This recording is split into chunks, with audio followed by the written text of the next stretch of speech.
ये जो जगह उससे 17 किलोमीटर दूर मेरे फादर की लोकेशन है, वो खुद उस वक्त फोन पे बात कर रही हैं जिस वक्त उन्होंने ये टाइमिंग अलेज की है। तो इतने सारे सबूत होने, एम्स की रिपोर्ट है जो बता रही है कि वो 18 साल के ऊपर है और वो खुद को माइनर 15 साल की बच्ची बताती हैं। मैं बस ये आपके माध्यम से कहना चाहती हूँ कि मैं समझ रही हूँ कि आपकी भावना एक तरफ जुड़ी हुई है क्योंकि आपने ये सारे फैक्ट शायद कभी सुने नहीं है और ना किसी ने हमें नहीं अप्रोच किया कि आप अपना आपके फैक्ट्स क्या है किसी ने उनसे कभी पूछा कि आप एक सबूत दिखा दीजिए कि आपकी तरफ कुलदीप सिंह सेंगर ने कभी आंख उठा के भी देखा। मैं कह रही हूँ अगर वो दिखा दे तो फांसी दे दे, लेकिन आप इस तरह का अनड्यू प्रेशर बना के, वो उन्होंने क्या किसी को बताया कि वो एक पॉलिटिकल पार्टी से एसोसिएटेड है? 2022 में उनकी मां ने विधानसभा का चुनाव लड़ा हुआ है उन्नाव से। ये सब चीजें वो नहीं बताएंगे क्योंकि वो सब चीजें उनके नैरेटिव को सूट नहीं करता।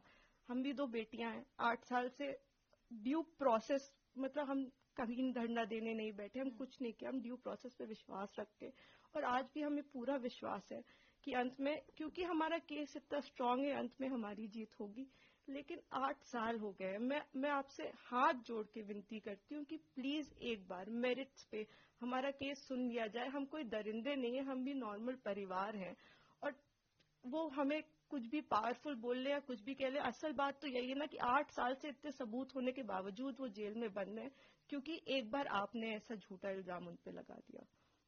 मैम, और जो आप फैक्ट्स की बात कर रहे हैं,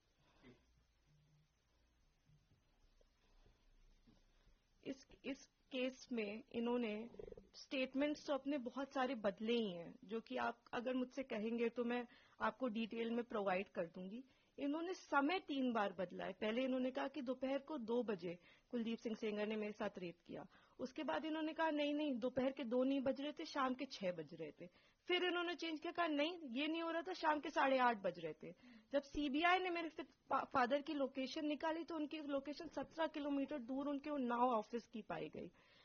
सीबीआई ने दूसरे केस में सीबीआई ने जानबूझ के हमें चार्जशीट किया और उसके बाद जब दूसरे केस में चार्जशीट लगाई तो हमें पता लगा कि हमने जब वो सीडीआर देखे तो हमें पता लगा कि ये तो उस वक्त पे फोन पे बात कर रही थी।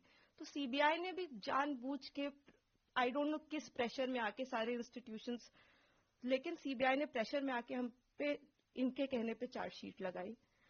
मैं देखिए किसी पे इल्जाम नहीं लगा रही, मैं बस ये कह रही हूँ कि अभी भी ये सारे तथ्य हमारी अपील में मौजूद है। हमारे पास इनका एक एक रिकॉर्ड है। एक बार हमारी बात प्लीज सुन ली जाए क्योंकि हम भी बेटियां हैं, 8 साल से इधर उधर भटक रहे हैं, उनके साथ देने के लिए तो बहुत लोग हैं। हम अकेले ही कोर्ट जाते हैं, अगर वो हमें गाली देते हुए भी हमारे बगल से निकल जाती हैं तो उनके पास सिक्योरिटी है, हमारे पास मैडम सिक्योरिटी नहीं है। वो गाली भी देती है तो भी सब कहते हैं कि तुम्हें अपने पापा को निकालना है ना बेटा, तो सीधे देखती रहो, गाली खाती रहो, लेकिन तुम्हें जवाब नहीं देना है। हमने आज तक किसी को जवाब नहीं दिया, यही सोचते हुए क्योंकि हम प्रोसेस में कि हम हर चीज सही ढंग से करेंगे, हम किसी ऐसे वैसे लोगों के पास नहीं जाएंगे तो कहीं ना कहीं इतने सबूत है इसमें कि हमें जीत मिलेगी।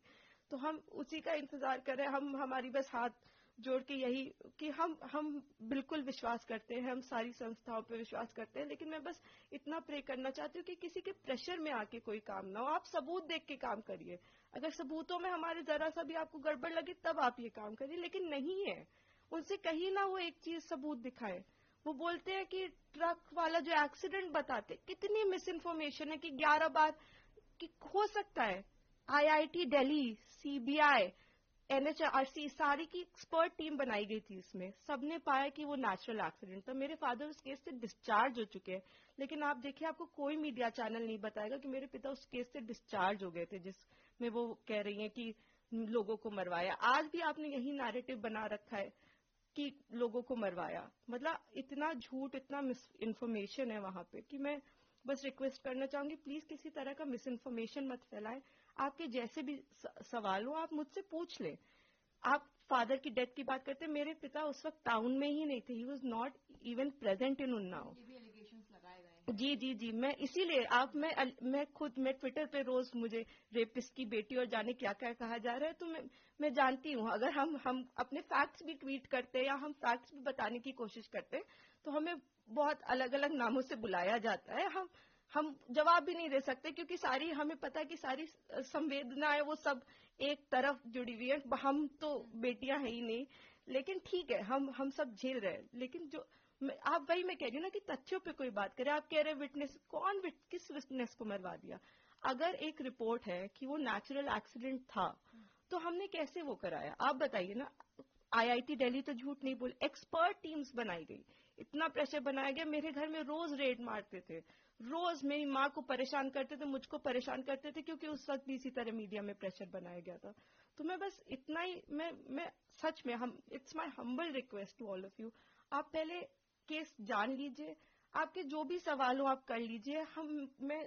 मैं डॉक्यूमेंट्स लेके आपके सामने बैठने को तैयार हूँ, लेकिन प्लीज किसी की कही सुनी बातों पे मेरे पिता के साथ ऐसा मत करिए। 8 साल से हम न्याय के लिए लड़ रहे हैं, प्लीज।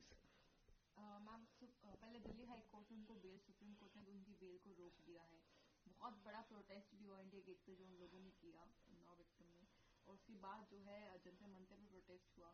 जी, मैं सारी चीजें देख रही हूँ। मैंने आपको इसीलिए बताया कि कुछ उनके पॉलिटिकल अफिलिएशंस भी हैं, और मुझे कोई, वो बिल्कुल प्रोटेस्ट करें, लेकिन जब जहां वो प्रोटेस्ट कर रहे हैं उनसे आप एक बार जाके कह दीजिए कि आप प्लीज सबूत दे दीजिए, एक बार दिखा दीजिए कि क्या सबूत है कि कुलदीप सिंह सेंगर ने आपके साथ ऐसा ऐसा किया। एक बार मैं मीडिया के मेंबर से रिक्वेस्ट है कि कोई भी एक बार जाके उनसे पूछ ले कि आप एक सबूत दे दीजिए मैडम, मैंने तो 6-7 पॉइंट बताए हैं, आप एक पॉइंट बता दीजिए कि ये सबूत है कि आपके साथ ऐसा ऐसा उस दिन हुआ, सिवाय आपके बोलने के, जिसमें भी आपने कई बार अपने बयान बदले हैं।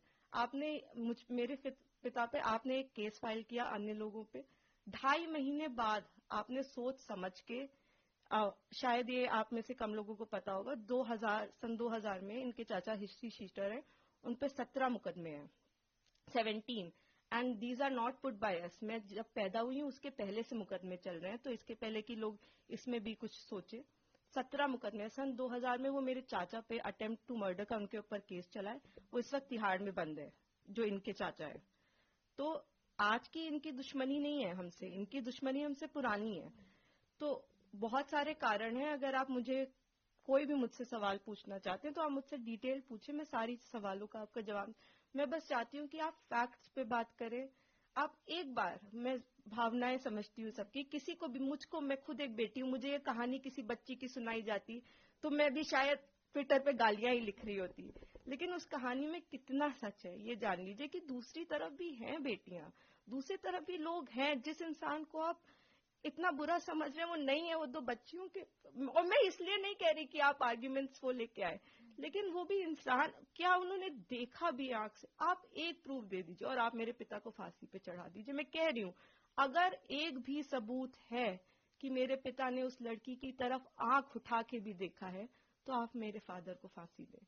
लेकिन अगर वो सबूत नहीं है तो हमें पूरा हक है कि हमारे भी सबूत सुने जाएं। प्लीज हमें वो मौका दीजिए।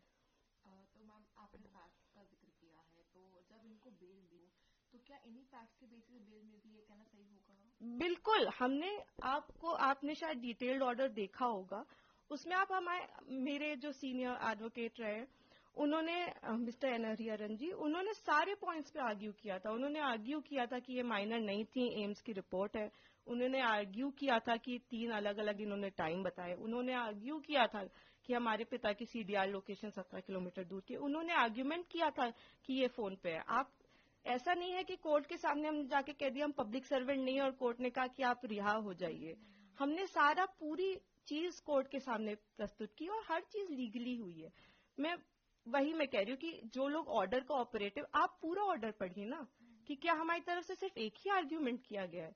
हमने पूरी चीज, हमने 5 पॉइंट अपने कोर्ट के सामने रखे हैं। तो अभी आखिरी सवाल है मैम मेरा आपसे, अभी सुप्रीम कोर्ट ने ब्रीफ को आप कैसे देखते हैं? देखिए, ये तो आप लोग बेहतर समझते हैं कि वेकेशंस में, और आपने मुझे ऑलरेडी बताया ही